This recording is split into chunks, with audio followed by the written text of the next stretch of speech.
Terminé ce groupe de travail.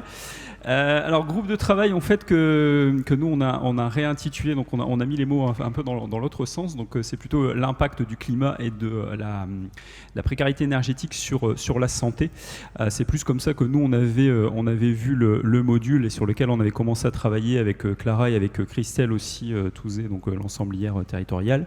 Donc on s'était un petit peu documenté pour préparer ce travail. Et nous l'idée en fait c'était de définir un module de sensibilisation, module de formation pour les ensembliers solidaires qui vont accompagner les ménages tout au long de ce parcours de rénovation énergétique. Et on s'est dit effectivement que ce module de sensibilisation, formation pourrait également aussi bénéficier aux élus et aux bénévoles qui participent au repérage des ménages précaires qui pourront en bénéficier. Et du coup, je vais laisser Clara faire le rendu de l'atelier de ce matin. Et peut-être qu'on ne s'est pas très présenté. Eric, du coup, ensemblier territorial, et je suis en mécénat de compétences chez Stop Exclusion Énergétique. Oui, ensemblière territoriale, campagne de l'Artois. Donc on a réfléchi au contenu de la formation santé qu'on voudrait moduler. On a donc plusieurs thématiques. Première thématique, on voudrait parler aux ensembliers solidaires de quels sont les polluants présents en environnement intérieur, que ce soit des polluants chimiques, des polluants physiques ou encore biologiques. Ça, c'est vraiment pour nous la clé de départ, pour ensuite se poser la question sur quels sont les facteurs qui vont impacter la santé physique, mais aussi la santé mentale des foyers précaires. Et parmi ces facteurs, on a cité plusieurs qu'on avait déjà en tête, mais qu'on a aussi étoffé grâce aux personnes autour de la table. Donc on a le facteur qualité de l'air qui est assez présent, le facteur inconfort thermique avec les canicules, donc coups de chaud et les coups de froid, le facteur bruit, tout ce qui est nuisance sonore dans son habitat. On va avoir aussi le choix des matériaux pour la rénovation énergétique, donc avoir des matériaux écologiques. Et on a aussi un facteur qui est lié à la qualité de l'eau qui est apparu.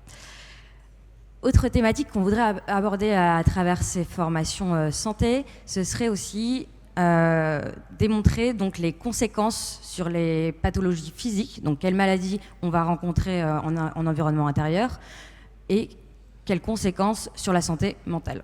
Donc, par exemple, de la fatigue, des troubles du sommeil, troubles de l'attention, etc. Je ne vais pas donner d'exemple pour les conséquences sur la santé physique. Ça peut être, on peut avoir des personnes qui vont présenter de l'asthme ou encore des allergies. Enfin, il y a vraiment un nombre très important que je ne vais pas citer ici. Une autre thématique qu'on voulait encore aborder durant le module de formation santé, ce sont de mettre en relation avec des professionnels de santé, donc les foyers, des professionnels de santé qui sont capables d'analyser au sein du foyer ces polluants et ensuite d'émettre des recommandations auprès des foyers. On a aussi évoqué la possibilité de mettre à disposition des ensembliers solidaires des outils de diagnostic de ces polluants, comme on avait un exemple avec le conformètre qui permet d'analyser le confort dans l'habitat. Et dernier axe, là c'était vraiment autour du contenu de formation santé. On a ensuite réfléchi à la logistique autour de ce contenu de formation et donc comment il aurait lieu. Déjà, on voudrait que ce soit un format court parce qu'on va s'adresser à des personnes qui ne sont pas des experts. Et c'est un module qui va s'ajouter en plus à déjà une formation qui est très dense. Donc on a réfléchi à un format soit en ligne, donc un format un peu MOOC où on viendrait le compléter, ou encore un format vidéo. Donc encore à réfléchir, c'est pas du tout définitif. Et juste un dernier petit mot qui ressortait à travers les échanges qu'on a eus lors du groupe de travail, c'est que toute cette réflexion autour de la santé, elle est possible seulement si on a une coalition d'acteurs locaux, que ce soit on amène des médecins avec nous autour de la table, mais aussi des artisans, des opérateurs sur la thématique santé et qu'on réfléchisse tous ensemble à ces thématiques santé.